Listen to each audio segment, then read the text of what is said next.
Okay, you wash your camper. You have black streaks that won't come off. That's easy to fix. Little goo gone. Spray it on.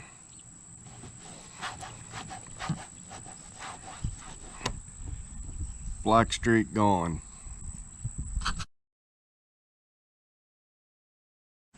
Okay, the next thing is the battery box.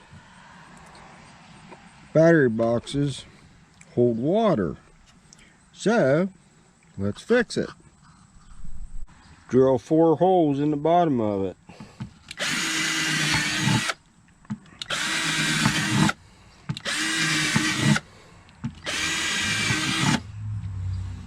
Problem solved.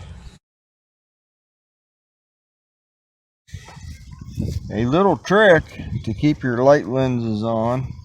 Take some silicone, put a small bead on the top and across the bottom, and put your light lens back on.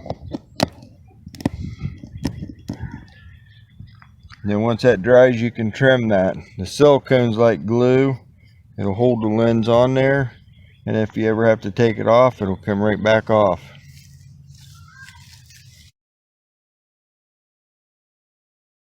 I like to take white lithium grease, and I like to spray a little bit on the underneath of the back side of the ball, like that, and then on the front of the ball, on the top, spray a little bit.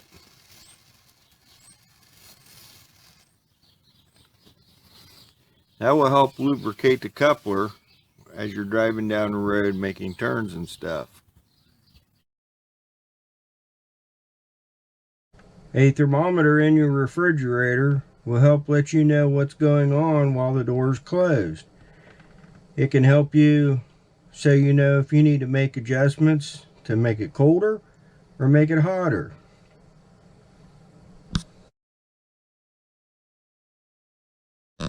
You have a fastener that's coming loose. Put some silicone rubber on the screw and then put it back in its hole. Snug it back up. If you ever need to take it back out, it will come right back out, but the silicone will help hold it from vibrating loose again. A cordless drill, a 3/8 socket adapter, a 3/4 inch 6-point socket. Will work on this type of stabilizer jack to lower it, or it will work on the regular stabilizer jacks that have a 3/4 inch hex on the screw.